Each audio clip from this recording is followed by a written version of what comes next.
Queridos hijos, hay 4 instituciones en nuestra iglesia particular que tienen como patrona a María en la advocación de la Inmaculada Concepción, cuya fiesta celebramos mañana. De tal manera que, de alguna forma, todos los que hacemos parte de esta iglesia particular estamos implicados. ¿Por qué? Porque la primera entidad de la que María Inmaculada es patrona es nuestra diócesis de Garzón, a la que todos nosotros pertenecemos, en la que todos nosotros hemos recibido del Señor una misión dentro de esta iglesia particular. Y aunque sea una misión que no sea exclusivamente para nuestra iglesia, es de manera particular para ella, y desde ella prestamos servicios a nuestra iglesia universal. La segunda entidad de esta nuestra iglesia particular, que tiene que ver con la Inmaculada Concepción, es el seminario, que ha sido llamado por muchos el corazón de una diócesis. Pues el corazón de nuestra diócesis de Garzón, que es el seminario, tiene también como patrona a María, Madre Inmaculada.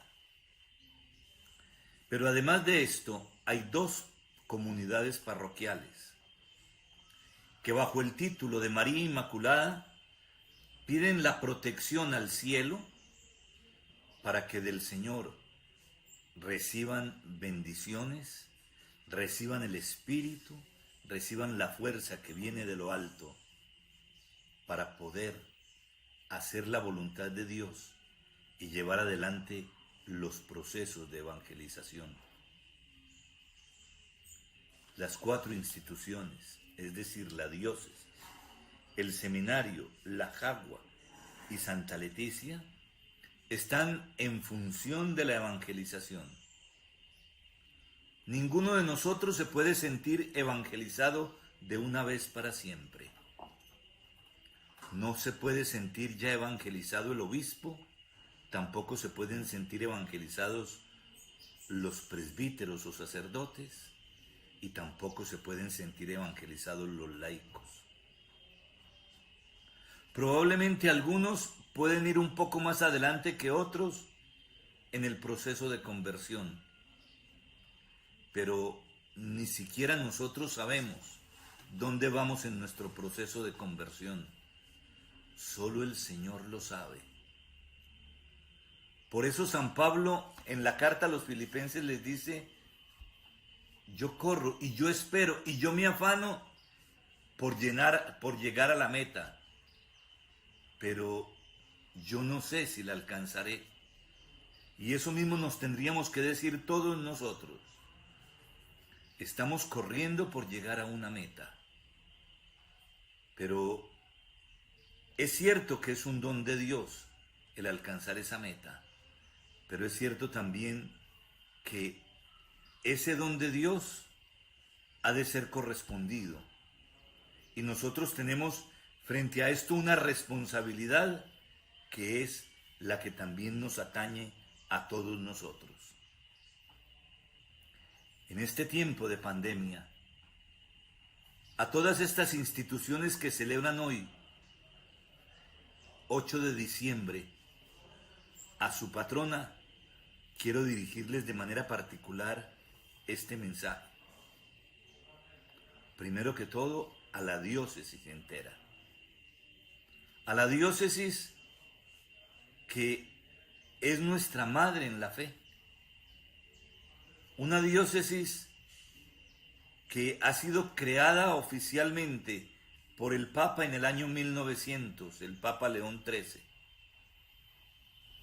que sin embargo ya venía funcionando como antes, como cabeza de la iglesia del Tolima Grande, teniendo la sede aquí, en Garzón. Y habiendo recibido por tradición toda esta ciudad de Garzón el título de la ciudad cuna de la diócesis, cuna de esta realidad eclesial que nos lleva al anuncio explícito del Evangelio. Pero naturalmente, no solamente la diócesis, el seminario ya centenario también tiene como patrona a esta devoción particular, más que devoción, a esta invocación particular de María, Madre Inmaculada. E igualmente, las parroquias de La Jagua y la parroquia de Santa Leticia, la parroquia de La Jagua y Santa Leticia también tienen como patrona esta Madre Inmaculada. Hay muchos títulos de María que no obedecen como tal a un dogma mariano. Este obedece a un principio de fe. María Inmaculada. Nosotros podemos venerar a la Virgen de Aránzazu, podemos venerar a la Virgen de las Mercedes, a la Virgen de Guadalupe, todas las expresiones, la Virgen del Carmen, todas las expresiones queridas por cada uno de nosotros. Pero hay fiestas de María que revisten un carácter particular y son precisamente aquellas que nos recuerdan un dogma mariano. Así, María, Madre de la Iglesia, que celebraremos el 1 de enero, es también un dogma mariano. Pero también María Virgen es otro dogma mariano. Después la Inmaculada Concepción y finalmente la Asunción de María al cielo.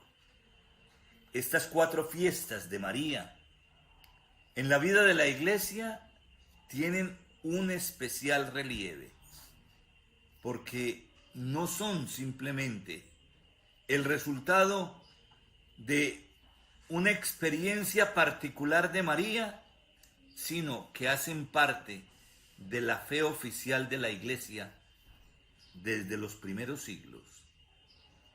Es cierto que los 2 últimos dogmas, tanto la Inmaculada Concepción como la Asunción de María, son dogmas de la Iglesia ya contemporánea. El dogma de la Inmaculada Concepción, que a nosotros nos tiene hoy con la atención puesta en él, fue proclamado por el Papa Pío IX en 1854. Y el dogma de la Inmaculada, de la Asunción de María al cielo, fue proclamado por el Papa Pío XII en 1954. De tal manera que son 2 elementos fundamentales de nuestra Iglesia que es necesario que nosotros reflexionemos sobre ellos. Hoy reflexionemos sobre la Inmaculada Concepción. Aunque es necesario decir que tanto la Inmaculada Concepción como la Asunción no eran experiencias nuevas en la vida de la Iglesia. La Iglesia encuentra siempre en la tradición de la Iglesia, en lo que la Iglesia va transmitiendo de generación en generación, de siglo en siglo, de año en año, de día en día, la Iglesia va transmitiendo también su mensaje y su lenguaje. Porque nosotros no creemos solamente en el libro, en las Sagradas Escrituras. Nosotros no somos solamente la religión de un libro, somos la religión de la historia. Y nosotros en el mismo libro sagrado, en el capítulo 21 del Evangelio de San Juan, encontramos que hay muchas cosas que dijo Jesús y que no se han escrito, y que si se escribieran, aunque me parece un poco una exageración de San Juan, no cabrían las bibliotecas del mundo para tener todo el contenido de lo que Jesús hizo durante su vida mortal. Pero esto ya nos indica que hay muchas cosas que no fueron escritas. Y que hay muchas cosas que, aunque no fueran escritas, se consideran palabra de Dios. Porque la palabra de Dios para el cristiano católico no es solamente la escritura, sino también la tradición y la interpretación de esta escritura y de esta tradición a partir del magisterio de la Iglesia. Es cierto que en medio de muchas controversias se aprobaron los dos primeros dogmas sobre María. María, Madre de Dios, y después María, Virgen, antes en el parto y después del parto.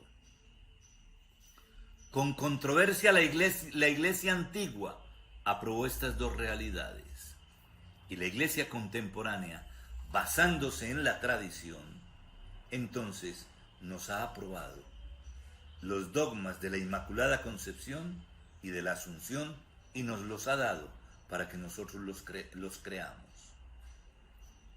Es cierto una cosa, no fueron dogmas que nacieron sin mucho estudio y sin mucho análisis, e incluso con mucha controversia. Pero la Iglesia, después de su reflexión, terminó definiéndolos ex cátedra, es decir, ya incuestionables, ya para siempre, porque tienen, además de haber sido declarados ex cátedra, hacen relación con nuestra fe, condición indispensable para que una doctrina pueda ser ya declarada como definitiva. Muchos que quieren seguir cuestionando después de una decisión infalible del Santo Padre estos dogmas, pueden saber que por el mero hecho de cuestionarlos se están colocando fuera de la fe católica, que ya los ha dado por hechos y cerrada toda posibilidad de controversia. Las controversias han pasado. Bueno, hermanos, muy bien. Hoy vamos a analizar, aun cuando sea brevemente, el dogma de la Inmaculada Concepción. Desde muy antiguo, María viene llamada siempre en la tradición de la Iglesia como la totalmente santa. Esto lo encontramos sobre todo, y de manera particular en las iglesias de Oriente, donde todavía a María se le llama la toda santa. Nosotros en Occidente tuvimos otra expresión que ahora último ha entrado en desuso, pero que era muy propia de la literatura y de la enseñanza cristiana. María era la purísima. Así se fue vendiendo en la predicación la figura de la Santísima Virgen. Era la purísima Madre de Dios. Ustedes saben que el Evangelio de Lucas, en el momento de la anunciación, el arcángel Gabriel la llama la llena de gracia. Y eso es lo que a María la hace la totalmente santa. Naturalmente, los teólogos se preguntaban una cosa. Se preguntaban, ¿María es humana o es divina? Y se respondían, María es totalmente humana. Pertenece totalmente al género humano. Entonces los teólogos decían, si pertenece al género humano, entonces tiene que ser salvada. tiene que ser salvada. Porque si pertenece al género humano, entonces esto significa que perteneciendo al género humano, también tiene el pecado original. Así pasaron las primeras discusiones sobre la posibilidad del dogma de la Inmaculada Concepción. Hasta que en la Edad Media, los teólogos fueron progresando en la reflexión teológica y se plantearon que hay dos maneras de salvación. Y que una de esas maneras de salvación fue la que Dios Padre tuvo en cuenta con María. La manera como Dios salva a María, que es totalmente humana, es preservándola del pecado. A nosotros nos ha salvado rescatándonos y nos sigue salvando rescatándonos del pecado. Los teólogos llegaron a esa conclusión. Hay una doble manera de salvación: preservar y rescatar. Sin embargo, la polémica siguió.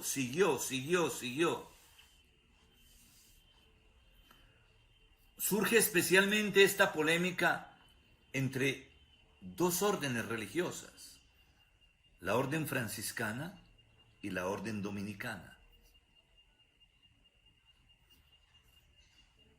Los franciscanos empiezan a ser llamados la orden inmaculista y los dominicanos empiezan a ser llamados los maculistas. Es decir, los franciscanos afirmaban que no había mancha de pecado original en María. Los dominicos decían, sí, hay mancha de pecado original en María, y María, como todos los hombres, fue rescatada del pecado y ella respondió maravillosamente a ese rescate. La discusión duró hasta el Concilio Vaticano I. En el Concilio Vaticano I entonces ya se tomó la decisión de declarar el dogma de la Inmaculada Concepción, y eso es lo que hace el Papa Pío IX. Declarar que María fue preservada de pecado original. El gran teólogo de la Inmaculada Concepción es el beato Juan Duns Scoto, un franciscano. Y toda la argumentación de él se basó en tres verbos. Los tres verbos que usó Duns Scoto para hablar de la Inmaculada Concepción fue querer, poder y hacer. Y los formuló de esta manera: Dios quiso preservarla del pecado. Dios podía preservarla del pecado. Dios la preservó del pecado. Este fue el argumento fundamental retomado de toda la tradición de la Iglesia. No se lo inventó Duns Scoto. Duns Scoto lo formuló, pero era lo que venía de la tradición de la Iglesia. La Iglesia tenía conciencia de que María habría sido preservada del pecado original. Es más, si ustedes se dan cuenta, es una realidad que se coloca antes de todos los otros dogmas de María, de la virginidad, de la maternidad y también de la asunción. María, por ser inmaculada, es por lo que viene elegida como Madre del Señor.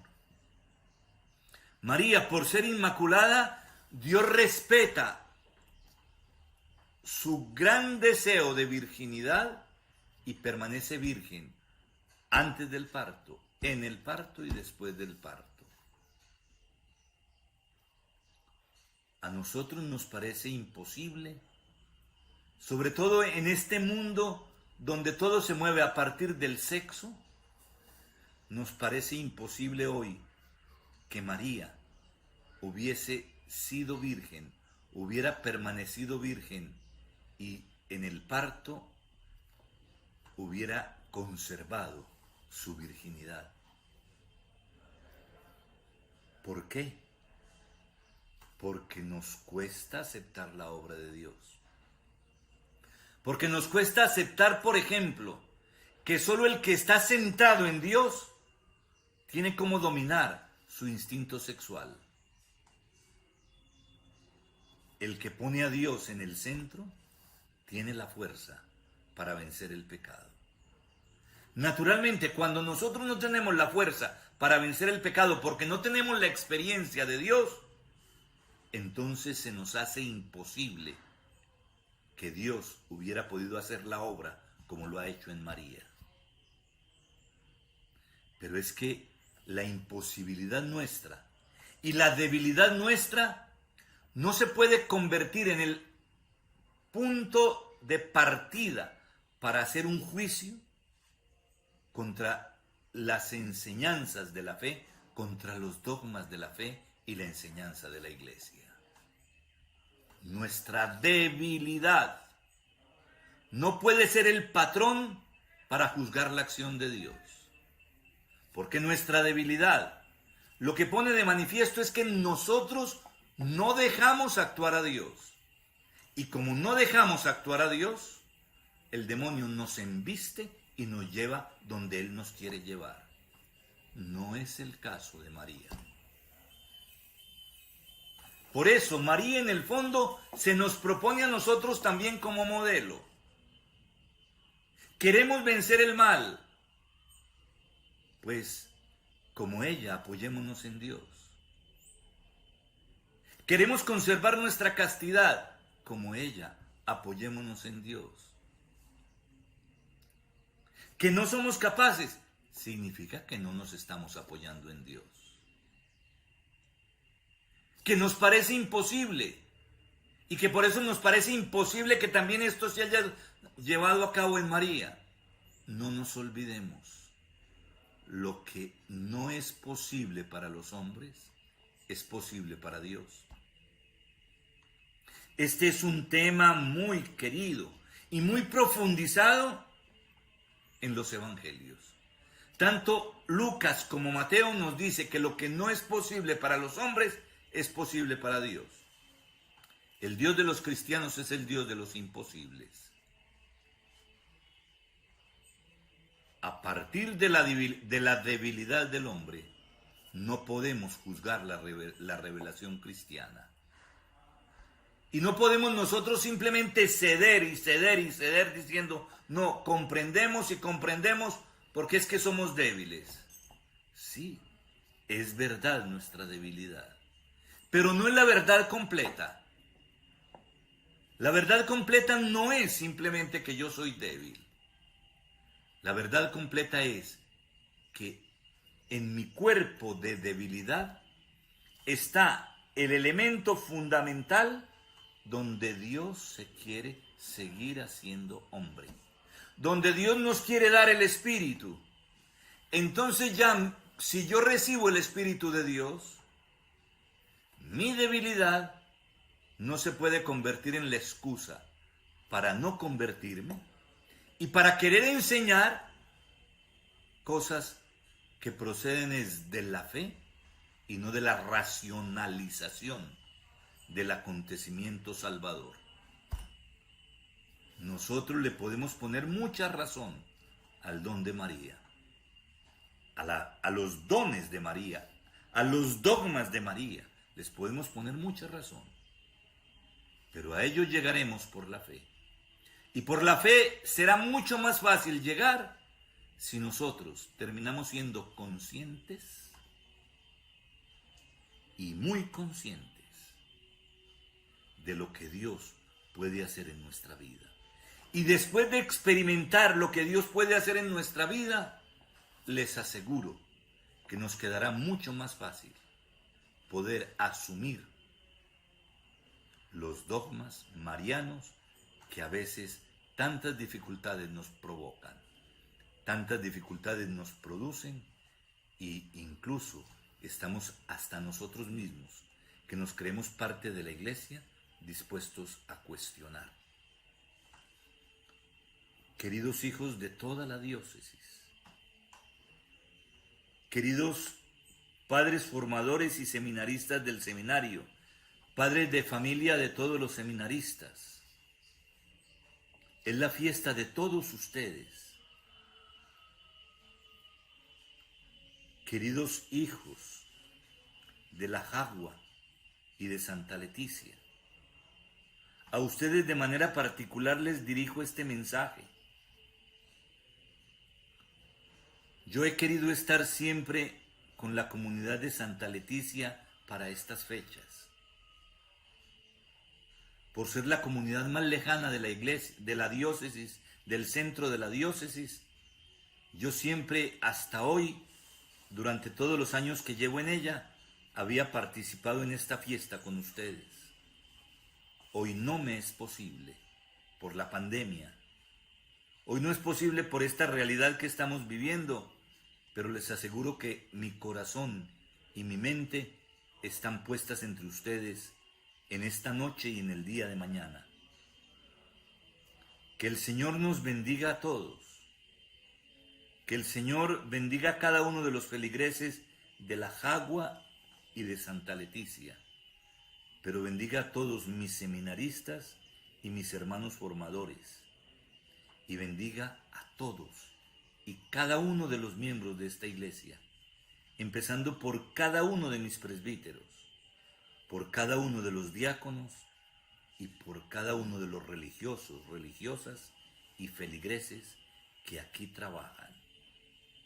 Hermanos, María Inmaculada sea para nosotros una figura esplendorosa de la vocación que Dios ha puesto en nuestro corazón, porque nos quiere llevar el Señor hasta donde está nuestra Madre, y nos quiere llevar haciéndonos a nosotros también puros, sabiendo utilizar como se debe todos los recursos de nuestra vida humana sin caer en el pecado. Que el Señor nos dé paz, que el Señor nos dé fortaleza, que el Señor nos dé el poder recuperar la normalidad después de este año tan difícil para todos nosotros. Con mi bendición, reciban un abrazo fraterno en esta fiesta de todos nosotros. Que el Señor esté con vosotros. Que el Señor os bendiga y os guarde. Que el Señor os muestre su rostro y tenga misericordia de vosotros. Vuelve el Señor su rostro hacia vosotros y os conceda la paz. El Señor os bendiga, Padre, Hijo y Espíritu Santo. Amén. Que la bendición de Dios los acompañe siempre. Que el Señor les dé la paz. Amén.